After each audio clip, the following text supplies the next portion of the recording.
Saudações,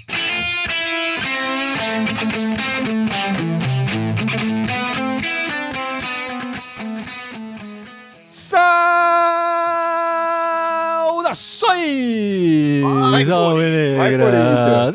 Esse é o podcast Irmandade Corintiana, número 300. Traz essa alegria.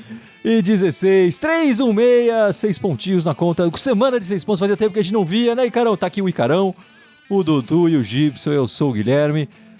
Que beleza de semana, hein, meus amigos? Não é o Ícaro de papelão, hein, gente? Eu venho a cada 4 meses, ou a cada 2 vitórias. Você tinha fama de pé frio. É verdade, mudei essa fama, mudei.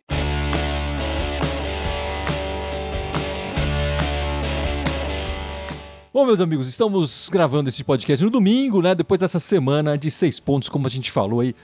Depois da vitória de 2-1 sobre os Urubus lá no Maracanã, coisa que não acontecia desde 2015, né, Dudu? Por isso não ganhava do Flamengo no Maracanã. E a vitória sofrida ali nos últimos minutos contra o Ceará na Neoquímica Arena, pressionamos e foi lá que conseguimos um gol no final. E eu queria começar justamente com destaques. O homem de 6 pontos dessa semana, o cara da semana, o Yuri Alberto, né? Conseguimos 6 pontos, não foi à toa. Foi pela presença desse centroavante aí que chegou aí no meio do ano e caiu logo nas graças. Já são 10 gols, eu acho que ele se marcou com a camisa do Corinthians, é isso? Para um jogador que chegou há pouco tempo, né? Bastante gol. E eu queria começar, na verdade, pedindo a palavra pro VP aqui, para ele falar um pouco do nosso camisa 9 aí, o Yuri Alberto. O VP vai vir na live hoje? Vai aparecer na live. Apareceu na semana passada, vai aparecer aqui. Então.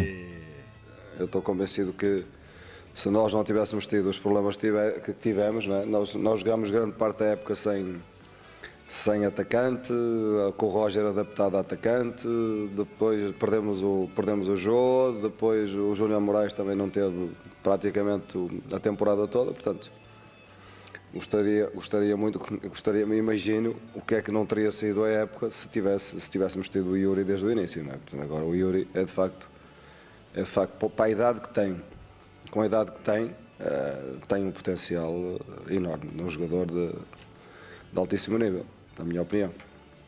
Portanto, importantíssimo para o futuro, mas ele não é nosso, né? Ele está emprestado. Vamos ver. Tá aí a questão do Yuri Alberto, o VP falando que ele é um grande jogador, fantástico. Se tivesse o ano inteiro, talvez a gente tivesse um ano melhor ainda do que a gente teve, né? Mas ele não é nosso. E como é que fica isso, Dudu? A gente tem que jogar esse problema pro Duílio, né? A gente sabe que a gente conseguiu agora a classificação direta para a fase de grupo da Libertadores. Ele tá por empréstimo agora até 31 de julho, né? Não só ele, como tem a questão do Balbuena também. E vai ser um problema que nós vamos ter que lutar muito para conseguir, né? Parece que o Zenit está disposto a negociar, mas em troca eles querem o Mantuan em definitivo mais o Robert Renan. Vale a pena lembrar também que pelo menos o ano foi bom financeiramente para o Corinthians, né? Não é que a gente nadou muito no azul, mas vamos fechar no azul. E quem sabe a gente consegue brigar por mais uma outra posição aí no Brasileiro, que querendo ou não é 1 milhão, 2 milhões a mais aí que pode ajudar nessa negociação, né? Mas essa proposta que tá rolando aí, que estão falando do Robert Renan mais o Mantuan pelo o Yuri Alberto, você acha que vale a pena, Gibson? Eu honestamente fecharia. Porque eu acho que tem uma escassez de camisa 9, não só pro Corinthians, no futebol brasileiro, né? E achar um desse novo, enfim, que se a gente puder comprar ele, a chance desse cara valorizar é gigante. Então pode ser que agora a matemática não feche, se for ver o preço ali do quanto vale o Robert Renan, quanto vale, mas eu acho que fecha logo na frente essa conta.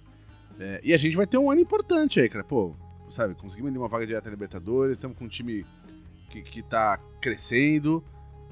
Eu não vejo outro cara pra substituir o Yuri, né? Eu acho mais fácil a gente encontrar um outro zagueiro, apesar de eu ser fã do Robert Renan. Acho que o moleque tem um futuro brilhante pela frente, né? Mas, nesse momento, eu ficaria com o Yuri. Eu concordo com vocês pelo fato na minha visão, impressionante do Yuri Alberto ter só 21 anos. Eu acho isso impressionante, cara. Porque o talento que ele tem, a maturidade em campo também, assim, de saber se posicionar e tudo mais, eu acho que é um cara que ainda vai amadurecer também. Então eu acho que é um baita de um ativo, assim, pro Corinthians investir. Na minha modesta visão, eu não acho que vai ser tão complicado, assim, a reposição pro Robert Renan. Agora, quando foi o último 9 desse quilate que a gente tá falando que a gente teve, sabe? E é muito curioso, né? Porque o Gui falou, né? Do quanto ele já fez de gols em pouco tempo.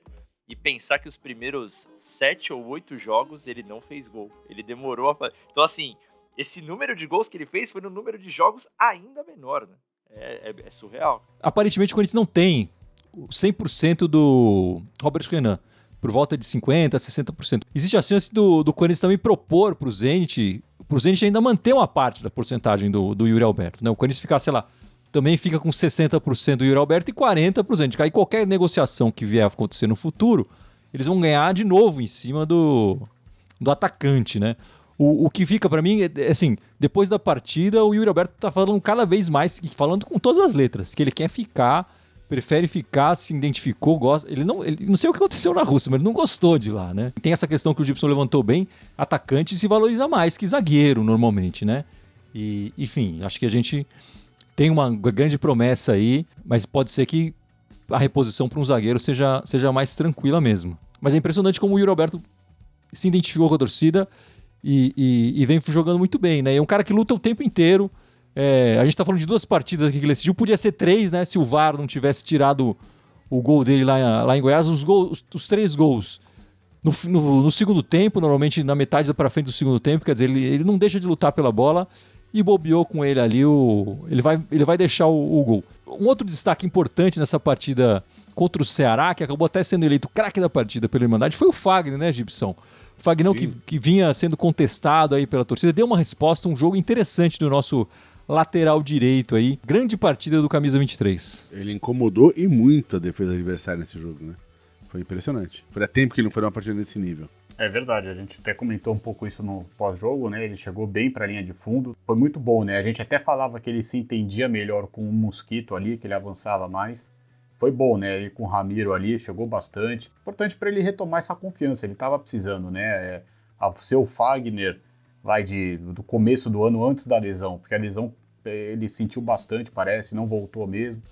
Então agora, pelo menos depois da partida de ontem, a gente vê que ele estava com gana, com vontade de pelo menos mostrar serviço, mostrou, e que bom para nós, né? A gente tem um elenco muito importante, muito bom, assim, de jogadores muito relevantes. Acho que o Fagner é um exemplo claríssimo disso, assim, de liderança técnica e de elenco, e que a gente precisa focar em sustentar essa base, assim. Eu acho que para pensar pro ano que vem, essa base ela precisa estar muito confiante, fazer uma boa pré-temporada, porque, putz, essa base vai dar sustentação. A gente não precisa pensar, desculpa, não é que não precisa pensar em contratação, precisa, mas antes precisa solidificar a base. Tem uns pilares, né, do time, mais ou menos, assim, né, e o Fagner com certeza é um deles, tecnicamente, e o tempo de casa, né, há pouco tempo já se tornou o top 10 ali, de jogadores que mais jogos usou a camisa do Corinthians aí. Então, enfim, conhece o clube como poucos, né? No meio da semana a gente ganhou lá dos Urubus lá no Rio e já garantimos naquela rodada a vaga direta para a Libertadores, né? Era o objetivo que restava aqui nesse ano, depois do vice da Copa do Brasil. Enfim, a impressão que eu tenho é que essa vaga que chegou com uma certa tranquilidade pra gente, né? A impressão que eu tinha é que o Mancini parecia que ia conseguir e não, enfim, e depois derrapava, dava um passo para frente, 3 para trás, não conseguia de jeito nenhum chegar a segurar de vez. Com o Silvinho, ele conseguiu a vaga, né, que nos deu a participação nesse ano. Mas também foi meio que a impressão que deu durante o campeonato que às vezes o Corinthians perdia jogos, mas continuava com a vaga porque os outros também perdiam. Enfim, e esse ano, até porque a gente conseguiu através dessa vitória no Maracanã, contra um adversário difícil. Esse ano, com o VP, parece que as coisas foram mais tranquilas, né, Gibson? Digamos assim, para uma vaga direta na Libertadores. Era uma coisa que a gente já estava com mais certeza que ia chegar pelo brasileiro. Não só da vaga da Libertadores, como todo o resto, né?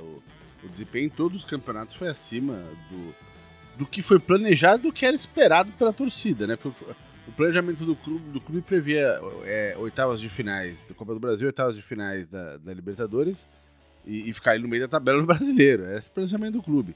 Né? E, chegamos nas quartas da Libertadores, chegamos na final da Copa do Brasil e estamos ali no G4, né? Colado mesmo no de pontos com o terceiro colocado. Então, o desempenho do time foi muito melhor do que esperado, né? A gente mesmo no começo do ano ficava falando, puta, vamos torcer sempre para não passar vexame. E mudou completamente o que a gente esperava pro resto do ano. Eu, honestamente, espero que o VP fique, enfim, mas há controvérsias, né? E o Gibson falou da gente estar empatado ali, de novo mencionando o jogo contra o Goiás, dói saber que a gente estaria em terceiro hoje, né? A gente não teve um desempenho bom, a nossa posição na tabela não é apenas boa se a gente olhar só para o nosso time.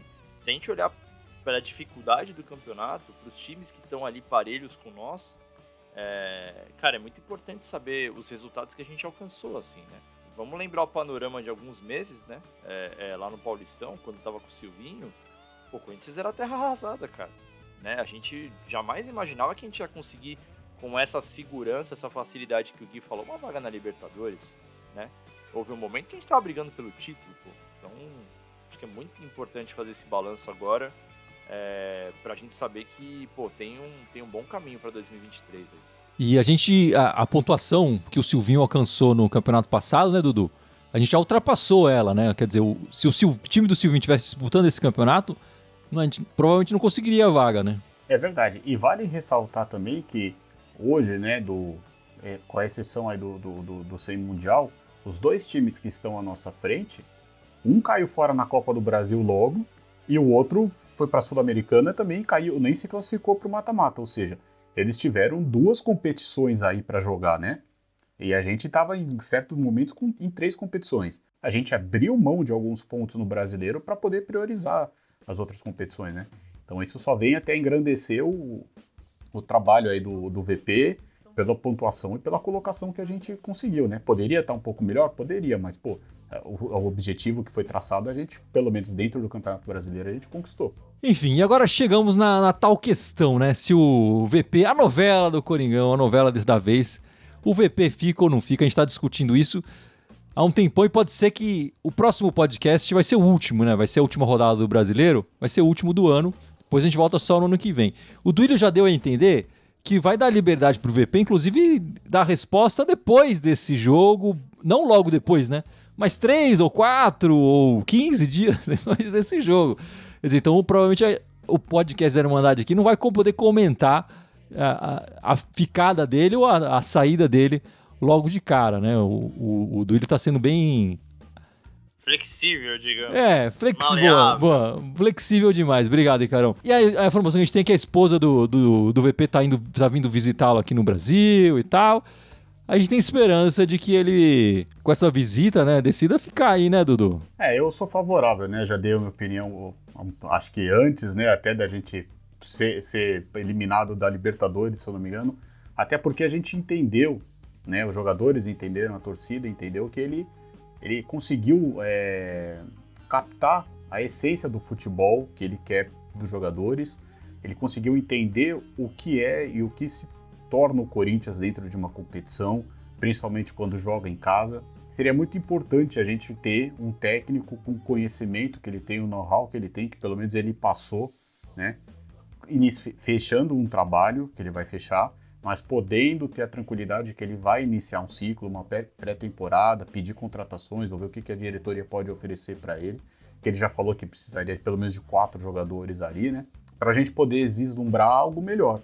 Se a gente estava um pouco fora dos holofotes do protagonismo, né, e de competições de títulos, esse ano a gente conseguiu, mesmo com vários problemas. Então a perspectiva é que ele ficando, que a gente possa ter um ano ainda melhor em 2023. Eu assino embaixo o que o Dudu falou, mas se eu pudesse apostar aqui, daria all-in que ele não fica, infelizmente. Eu não acho que ele fica, porque eu acho que é uma coisa um pouco maior do que só a questão do futebol e tudo mais.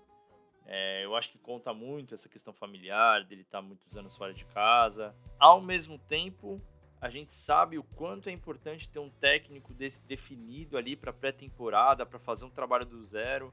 Vamos lembrar o que aconteceu com o Silvinho esse ano, né? A gente começou o ano com o Silvinho, e aí quando ele foi demitido, choveu de crítica, falando que precisava ter definido isso no ano passado, para um técnico já começar o ano e tudo mais. Então, me parece que a estratégia do Duílio é tentar manter a calma de que tá tudo sob controle, mas é natural que essa ansiedade provoque esse sentimento de, cara, e agora? E aí, o que a gente vai fazer? Vai correr atrás durante a Copa de um técnico?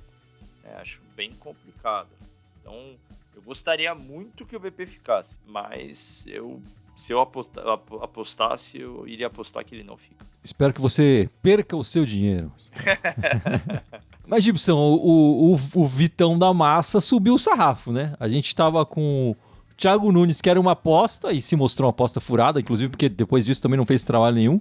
O Mancini veio para apagar incêndio, né? E a gente sabia que ele era o bombeiro mesmo. E aí fez uma outra aposta. O Silvinho, que, enfim, já falamos mal dele, não precisamos falar mal dele de novo. O Vitão da Massa chegou e mostrou que o sarrafo tem que ser mais alto, né? E se a gente for atrás de outro, tem que ir atrás de outro no mesmo naipe, né? Olha, eu acho que o Silvinho foi uma aposta. O Thiago Nunes, pra mim, não foi uma aposta, foi um erro mesmo. Mas se for pro VP sair, que venha alguém no mesmo patamar, né? Eu acho que o Corinthians aprendeu a lição. Agora, essa vinda, né, da uma parte da família do VP Brasil, eu honestamente, isso pra mim me cheira mais que ele vai ficar do que ele não vai ficar. Nossa, tomara. Se ele não fosse ficar, por que os caras iam vir pro Brasil agora, passar uma semana dos aqui? O cara daqui a uma semana tá desempregado, vai voltar pra lá? Qual que é o sentido? Se ele não fosse ficar, o que a família dele vem fazer aqui agora? Uma semana? Ah, vem ajudar você a fazer a mala pra voltar? Não, né? Tem praias lindas, comida gostosa, passear, turismo, eu sei, né? eu digo, mas Turismo, podia vir qualquer hora, não precisava vir agora, né? O cara tá trabalhando, o cara tá trabalhando, ele não vai nem poder aproveitar com a família pra praia, poder fazer os rolês todos. A coerência do Gibson me dá uma alegria, cara, que ele tá me dando esperança, que eu tô quase mudando uma ideia, já falando, caramba, ele vai ficar então. Agora, eu não entro nessa pilha, cara. Pra mim, o que o VP e o Duílio combinaram tá combinado, eu não vou ficar nessa de, eu quero saber agora, eu não quero saber agora, bicho. A hora que os caras têm que saber o time deles, né? E eu duvido que o Duílio já não esteja ali com os 2, 3 nomes debaixo da manga. Eu duvido, cara. O Duílio não é louco. Ele não é louco, ele só resolveu segurar o Silvinho até 3 jogos do Paulista. Então, mas aí assim, eu acho que foi um lance de amizade, cara. Os caras têm uma relação de então, 20 mas anos. aí, Gibson, enfim, eu desconfio um pouco disso, não. Eu acho que a resposta tem que vir logo. Tudo bem, terminou o Campeonato Brasileiro, eu acho que no dia seguinte ele já tem que saber, entendeu? Acho que tem muito tempo, aí os outros times estão contratando, estão trocando, e a gente tá assim, Não tô falando que vai esperar um mês, mas se chupando for um dele, dia ou entendeu? 3 dias, pra mim não muda nada depois do Brasileiro. O que eu pondero, só Gibson, se eu não me engano, a pré-temporada, ela começa, acho que já em dezembro, se eu não me engano, acho que são antes das festas, né? Acho que não vai ser pro ano que 15 vem. de dezembro, se eu não me engano. E aí vai passando o tempo, chega a pré-temporada e a gente tá sem ninguém. Essa semana saiu o grupo do Coringão no Campeonato Paulista e na Copinha também, né? Na Copinha que começa em janeiro. O Corinthians no grupo do Paulista não vai enfrentar, né? Eu vou falar enfrentar, mas o grupo do Paulista é diferente. Porque eles não se enfrentam, na verdade. Eles não vão enfrentar. O Corinthians não enfrenta o Ituano, não enfrenta a Ferroviária e não enfrenta o São Bento. Só em caso de classificação para a próxima fase, a fase eliminatória, que aí esses dois times desse mesmo grupo vão se encontrar numa partida só também, né? Não são duas. É uma partida só. É um grupo até que considerável razoável pro Corinthians, né? A gente tá acontecendo aqui, enquanto a nossa live, tá rolando o jogo do Ituano na Série B, ele poderia subir para a Série A, então seria um grupo com 2 times da Série A, né? O Corinthians e o Ituano. A Ferroviária, a gente já caiu no grupo algumas vezes com ela, já enfrentamos até a Ferroviária, né? A gente passou uma vez nos pênaltis. Enfim, o São Bento foi um dos times que conseguiu o acesso, né? Mas assim, é uma pena porque é um grupo que o Corinthians não depende, né, dele nem dos outros. É uma coisa meio curiosa que o Campeonato Paulista você pode ser campeão sem ganhar um jogo, mas enfim, são a regra que todos assinaram, mas até que achei interessante o grupo do Corinthians. Então vamos torcer aí para fazer um bom campeonato e vamos ver quem que a gente vai pegar na primeira fase aí depois, né? Paulistão, bicho, é quase uma pré-temporada de luxo, né? Eu acho que tem que usar o time para testar formações novas, testar os jogadores que estão voltando de lesão. No caso, não sei se o Paulinho já vai estar disponível no começo do Paulistão. Né? Tá treinando com bola já, provável que esteja. Imagino que sim, Imagino que sim. Enfim, devem testar alguma variação tática, ou colocar uma molecada da base, dar uma chance pra alguém ali. Porque aí, de repente, que nem esse ano a gente acabou precisando, né, subir alguns jogadores em alguns momentos, né? A gente já sabe com quem pode contar, quem que foi que se deu melhor ali, quem que não deu, né? Mas o Paulistão é uma pré-temporada de luxo, né? Enfim. Já foi um campeonato melhor, né? Eu vou discordar um pouco, assim, porque eu tenho carinho, assim, pelo Paulistão. Concordo com vocês que o nível técnico caiu muito. O Paulistão, eu acho que tem um caso curioso, assim. Se você não ganha, não causa absurdas repercussões, porque às vezes você está disputando ali a Libertadores, né? Você está com outros focos e tudo mais. Ao mesmo tempo, se você ganha, dá uma consistência, uma confiança pro time muito grande. Eu acho isso muito legal. Na minha cabeça, eu acho que é essa dualidade, assim. Se você perde o Paulistão, tudo bem, beleza, o foco é outro. Se você ganha, ajuda a dar essa consistência pro time. Óbvio, não é um título expressivo e tudo mais, mas ajuda, sabe? Ajuda a criar casca, assim, no time. Tá aí o Paulistão. E na Copinha, o Corinthians vai ter a sede em Araraquara, né, Gibson? É isso? Isso. Até falei pro cara, vamos lá pra Araraquara, ver a Copinha. Na Copinha, a sede em Araraquara vai enfrentar vai se enfrentar o time local, né, a Ferroviária, o Fast Club de Manaus, do Amazonas, e o Zumbi do Alagoas. Na Copinha, a gente enfrenta o time do grupo, né? Não é o time de fora do grupo. Tem que explicar isso. O regulamento normal. É o da Fonte Luminosa lá, não? Fonte Luminosa. Né? Vai ser, enfim, um calor desgraçado lá em Araraquara em janeiro. Mas tá aí a garotada do Corinthians. Tem alguma expectativa, Carão, pra essa Copinha? Cara, o Corinthians sempre tem, né? Categoria de base, Copinha e tal. O Corinthians é muito tradicional, assim. Nos últimos anos foi um pouco menos, né? O Corinthians tem chegado menos aí. Mas Copinha com o Corinthians sempre é uma expectativa bacana, assim, né? É que a Copinha, quando você falou o grupo do Corinthians, por exemplo, o Dudu até sorriu, né? Você tem time que você nunca ouviu na face da terra, cara. É muita gente, é muito clube, cara. Virou um negócio surreal, assim. Porra, é um campeonato que acontece ali em 20 dias, sabe? Não é nem que nunca ouviu o time, né, cara? Quer dizer, o time foi inventado esse ano pra jogar Copinha. Também, né? é verdade. Puta, é verdade. E é não, surreal.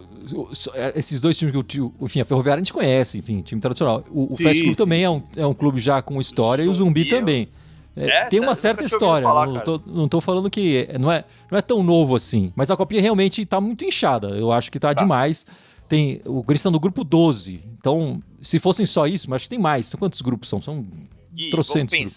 Vamos pensar, cara, deve que ser o campeonato acontece em torno de 20 dias, velho. Em 20 dias você tem um número de jogos que, putz, cara, sei lá, tem time que vem lá do norte, do nordeste, às vezes de ônibus passa o Réveillon viajando, né? Passa o Réveillon viajando. É loucura, cara, é loucura. Então, assim, eu acho que é importante a Copinha pela tradição e tudo mais. Eu acho um campeonato que eu também tenho carinho. Eu e o Gibson, pô, sei lá, perdemos uma conta já de quantos jogos a gente foi da Copinha juntos e tal.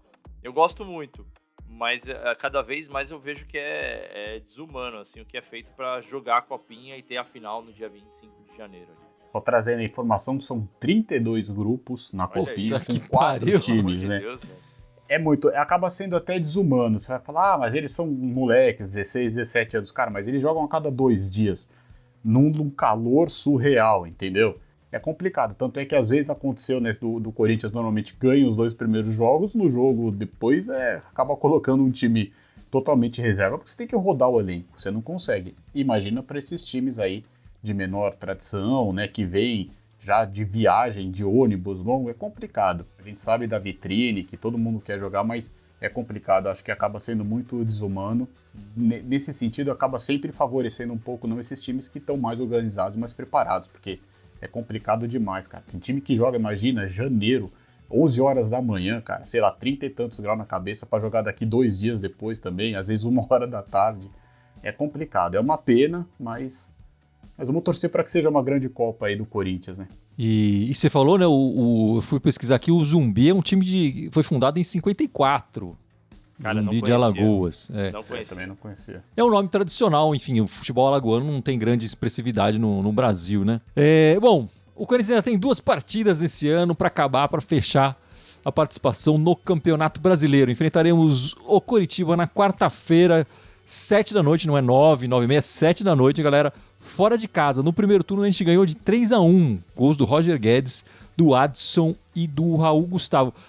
Para essa partida a gente tem um problema sério, né, Gibson? Porque a gente não vai contar com os laterais. O Fábio Santos levou o terceiro amarelo, o Fagner também, e o Piton saiu contundido, né?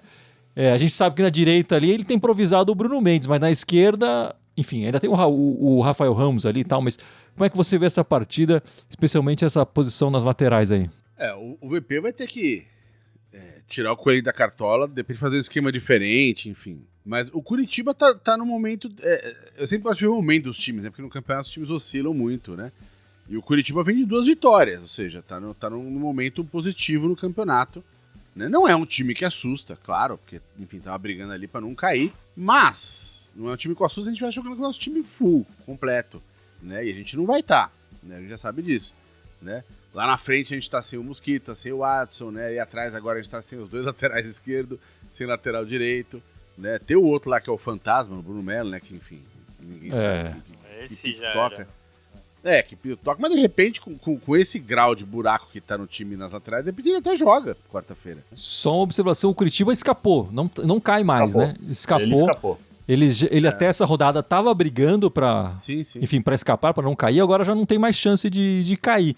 Nesse sentido é um certo alívio, né, Dudu? Ele não vai estar brigando pela vida ali, ele vai estar mais, aliviado. Mas então a gente acaba pegando um confronto mais tranquilo, né? Eles conseguiram o que eles queriam, que era permanecer na Série A, a gente conseguiu o nosso objetivo, embora falei, dá para brigar aí por uma posição a mais, aí para ganhar um turno a mais. Agora, a gente vai estar bem desfalcado, então é um problema que o VP vai ter que pensar, e até a gente comentou ontem, né? É interessante ver, caso ele fique, essas opções que ele vai ter que realmente usar, quem que ele vai poder contar ou não. Eu acho que por muito tempo que o Bruno Melo não tá jogando, embora ele fosse o reserva natural, não sei se ele vai jogar, eu ainda acho que ele vai com o Rafael Ramos na direita e talvez coloque o Bruno Mendes na esquerda, né? Já fez também aquela posição, ou talvez ele vai entrar com um esquema 3 zagueiros, povoa mais o meio de campo, enfim. Não vejo essa opção mesmo do Bruno Melo, mesmo ele sendo o nosso terceiro lateral esquerdo, né? O Bruno Melo não entra em campo desde o dia 19 de julho. Na derrota do Corinthians na Copa do Brasil, que o Corinthians foi derrotado, mas se classificou, né? Já tinha ganho a primeira partida. Foi a última vez que ele entrou em campo, então já faz bom tempo. Eu só lembrava dele naquele jogo contra o Boca, nas oitavas, que ele entrou e ainda perdeu o pênalti. Esse jogo eu lembrava. Então, mas ele já faz um bom tempo que ele não entra em campo. Enfim, será uma surpresa vê-lo na quarta-feira contra o Curitiba. Logo depois do Curitiba, a gente vai enfrentar na última partida do ano o Atlético Mineiro, Icarão. O Atlético Mineiro que a gente ganhou no primeiro turno fora de casa. Esse jogo é dentro de casa, 4 da tarde no domingo, né, na Neoquímica Arena. No primeiro turno a gente ganhou de 2-1, aqueles 2 gols do Fábio Santos. Foi uma das poucas partidas, foi a única virada do VP. Se não me engano, foi a única virada do Vitão da Massa nessa passagem dele aí. O Atlético Mineiro nessa última rodada. Como é que você vê esse jogo? Eu acho que o Atlético vem para fazer uma partida bem difícil aqui, porque ele vai estar brigando ali pela pré-Libertadores. Hoje ele está em 8º, brigando ali com o São Paulo para tentar entrar na pré-Libertadores.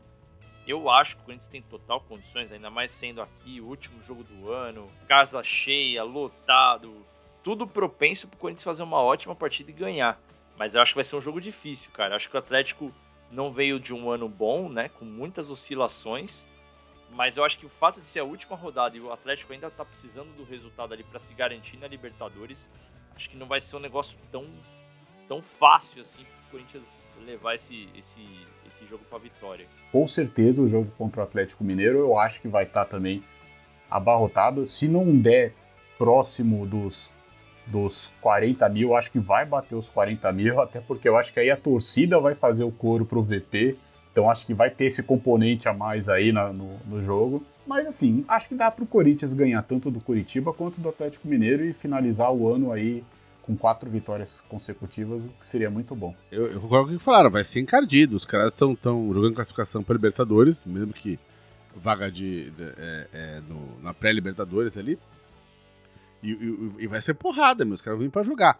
Agora, se você pegar os últimos momentos do time, os últimos 5 jogos, estão com um aproveitamento muito baixo. Né? Tiveram uma vitória, 3 empates e uma derrota. Né? Então, conquistaram poucos pontos, né, nessa reta final do campeonato. O que talvez anime pra gente poder jogar com um pouco mais de tranquilidade em cima deles. Mas eu acho que jogando em casa, com o time completo, tem tudo pra jogar pra ganhar, não tem essa não. Concordo, a ideia é tentar fechar o ano aí com 4 vitórias na sequência. Seria lindo demais. De 6 pontos. Seria lindo demais. E lembrando, pessoal, logo depois dessa partida a gente vai fazer nossa gravação do podcast. Já estão preparando um material aí para relembrar um pouco do que foi esse ano e tal. E a gente vai voltar no ano que vem lá, renovados, para falar muito mais do Coringão. Mas fica esperto na nossa live pós-jogo, depois dessa última partida do Coringão no ano, que a gente vai falar um pouco do que foi 2022 e tentar entender como é que vai ser 2023, apesar de, se ele tiver a resposta do VP, vai ser melhor, né? Mas senão a gente vai ter que ficar chutando aqui como é que vai ser o ano que vem. Eu acho que é isso, meus amigos. Vocês têm alguma informação das meninas? Eu tenho. Fala, Dudu. As meninas que jogaram quinta-feira aí com Realidade Jovem, né? Ganharam de 4-1 com gols da Jennifer, da Jaqueline, da Adriana, cobrando pênalti, fez 3-0 no primeiro tempo. Aí na segunda etapa o time deles lá diminuiu, né? De Rio Preto. E a Salazar no fim do jogo também, cobrança de pênalti, fez o 4-1. As meninas agora estão na 6ª posição com 15 pontos, lembrando que são só os 4 primeiros que se classificam para o Paulista, né? Nós estamos hoje 4 pontos atrás do 100 Mundial, que é a 4ª colocada, faltando 3 rodadas, né? Faltando apenas 3 rodadas para o final. O Corinthians volta a entrar em campo no dia 16, 7h30 da noite, contra o time da Vila, né? Da Baixada, mas o Corinthians joga em casa. Então o Corinthians precisa meio que de uma sorte aí, ganhar os jogos, torcer por alguns tropeços para que a gente possa ficar entre as 4 e buscar aí o título paulista, né? O Corinthians meio que também abriu mão por causa da Libertadores, tá? Uma pena. A gente também tá com a indefinição, né? Se o Arthur Elias quer ficar, parece que ele quer sair dessa vez. Enfim, vamos ver aí que as meninas possam honrar esses 3 próximos compromissos e que a gente, se não conseguir, mas pelo menos foi um ano muito também vitorioso aí das meninas, né? Conquistamos o Brasileiro, tivemos uma fatalidade aí na Libertadores, uma pena. Mas vamos ver, né? Quem sabe a gente consegue pelo menos finalizar o ano aí, o Campeonato Paulista com mérito, porque as bravas merecem.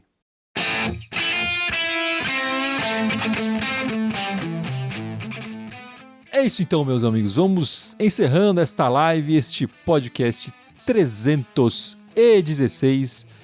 E classicamente o nosso Gibson vai lembrar as nossas redes sociais.